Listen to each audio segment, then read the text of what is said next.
being the defending champs, do you feel that's maybe been magnified more than you even thought this season? This season? Yeah. I think anybody would want to take out the team that's number one. Teams will come out and always try to give it the best shot, and then the side fact that we're Ohio State. So, bigger target, I guess, because we won what we won last year. With that being said, the college football playoff rankings came out last night. Urban said he didn't address it with you guys, but I'm sure you guys saw that you were at 3. So, you know, in the top 4 right now. But in any way, is that kind of a sigh of relief, knowing that you're a team that likes to play with a little bit of a chip on your shoulder? We're not focused on that right now. We're focused on winning championships in November, and that's looking forward to the Big Ten championship at the end of this month. So we're not looking ahead or anything. We're going to take it week by week, and then we'll see where it gets us. Darron, did the bye week fall at a good time for you personally, getting healthy? Just talk about that a little bit. I was fine. I don't know. Everybody said I was hurt. Like, that was funny. I'm perfectly fine. I mean, but for the rest of some guys in there, it was a huge week.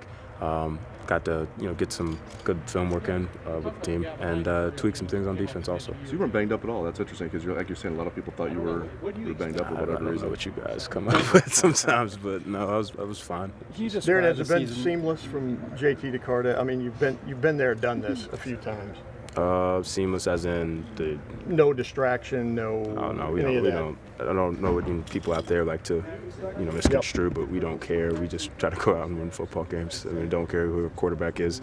Everybody has a job to do, including our quarterbacks. So we trust that they'll, do what's necessary to go out and win a football game. A year ago, you were kind of the unknown guy, and you burst on the scene. Obviously, offensive coordinators took notice. They've geared things to try to slow you down. What's that been like for you? It's fun. I mean, as long as we're winning. I wouldn't say slow down. I'd say go the other way. But it is what it is. As long as we're coming out on top, I can't really complain. I'm not greedy for stats or anything. I mean, it's been frustrating at all in the sense that you know that, they're going to take away Bosa as much as they can. They're probably going to try to take away you. Just how do you mentally cope with that? Well, I know if they're, doing those type of things for me and Joey, there's 9 other guys going to be at the ball. So, it's no big deal. 9 other people will do their job. And then me and Joey got to do our job also. So. What have you seen out of this Minnesota offense? They're a tough team, and they just lost their coach. And I know those guys really rallied behind him. Even when he was recruiting me, he was a great guy. I felt a great personality from him. So they're motivated. So they're going to come out. We saw that last week. Offense, they run their tight ends very well and they have a running quarterback. So it'll be an interesting game. How would you say you've played? Played this season? Yeah. Felt we've done our job. We've been winning, right? That's all you can ask for. Darron, I'm doing a feature on some of the traditions. Can you talk to me about the skull session and what that means to you, or what your favorite part about it is? Oh, skull session. So when we go through our Buckeye Walk and we go to the skull session, I'm usually with Tyvis and Vaughn, and we're next to Coach Fick. And then we're always screaming, Luke, Luke. We're always just clowning around. And so, you walk in there, you see the crowd and all that. Everybody's hyped up for the game. It was a lot of people for the blackout. That was just a great atmosphere. But it's great, you have the coaches come up there and talk. You get, rah-rah speech, Coach Combs and Coach Johnson. And you have a couple players up there to talk. It's a great tradition. It's great to see the fans out there getting hyped before the game, and it kind of gets your blood going. So. Is it cool to be able to see your family before the game too? I know a couple guys are able to see their family members. Is it cool to see that as well? Oh, absolutely. I give my mom hugs and kisses. You can see her if my grandma's there too, hugs and kisses also. So it's a great feeling, because we're not around our family all day. But you can go out there, you see your mom kind of relaxes you. She's like, hey, mom's there, just supporting you. So it's a good support system. You're facing a quarterback this week that's got some mobility, and I know that's been a challenge at times this year. What do you expect out of Leitner, and what's the key to kind of keeping him under? Oh, we got to keep our eye on him. We've had a couple issues here with scrambling quarterbacks, but I trust our game plan. I like the game plan we're going into, and we'll just try to keep a strong eye on him. That's really all I can say. Mm-hmm. Hey, Coach Meyer mentioned that Braxton was getting more snaps at quarterback this week. What's it like for you as a defense when he's in there? Does he present special problems, and what is that? How does that change? Oh, well, we don't go against him, but we can witness.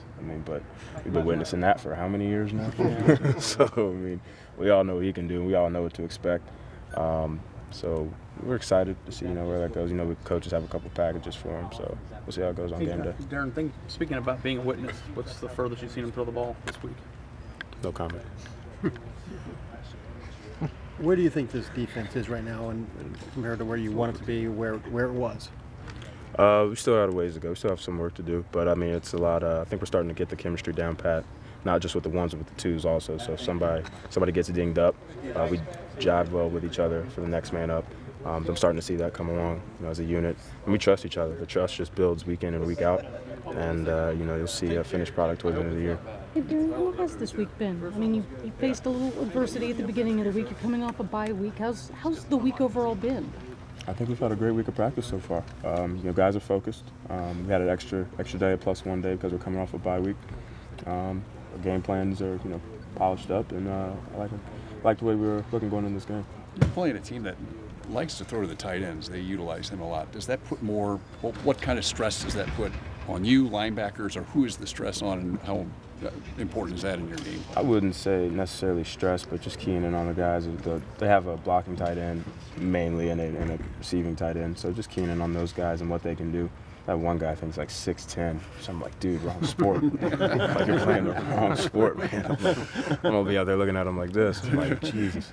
But, they play hard for their team, and it'll be an interesting game. Last week, Darron, it looked like your quarterback stepped up, especially the last 2 weeks. I mean, what have you seen about Leitner that kind of, I don't know, concerns you going into this one? The way he played against Michigan last week. I mean, he played. I mean, that whole team, as a unit, they played their heart out. He gets those guys motivated. He's the driving force behind that offense.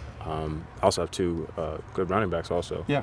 Those guys run hard. They all play for each other, and that's what you see. So that's how I think will make this game interesting, because they're a team. And the other thing, KJ May, their wide receiver, you remember him from last year and stuff. What just stands out about him? He seems to come up with a catch when they need it. I mean, he'll lay out, etc. What just jumps out at you about him? Big time player. He looks to make that big play. He provides that spark for that team. And they thrive off that if they can connect on one. So we'll do our best to try and limit those throughout the game. How tough is it to keep up with a tight end who, like their number 86, Linger? I can't remember how you say his name, but bottom line is, one play he's throwing a really good block on the edge. The next play he releases up the seam for a big time catch, and stuff. How tough is it to keep up with a team that uses their tight ends like that? I mean, to filter it out. Figuring it out. Just film study also, but. It's just to know what they're doing, and if they give you a certain look, you just know what to expect.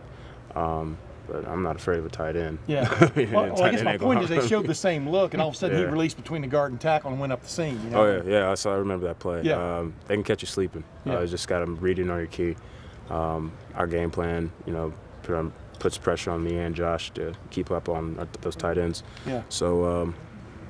Just as long as I don't fall asleep out there, we'll be all right. It is contact. What's Cardale been like this week? Has he had a little more pep in his steps? What's he been like this week? I think the whole team has actually had pep in their step, to be honest with you. But you definitely see it in Cardale, trying to bring energy, rally around the guys. Nobody's really worried about what happened, but just taking it day by day. What do you think that was like for him, like having to look over his shoulder, so to speak, those first few games when he was the starter? Because he didn't have to do it in the postseason, obviously. It was just his show. What do you think that was like for him, having to look over his shoulder? If that's what he was thinking, then I guess he would probably be worried. But I don't think him and JT's relationship is like that. Those guys are a close-knit group as quarterbacks as a whole. They trust each other, and they're going to put each other in the best position to go win football games for us.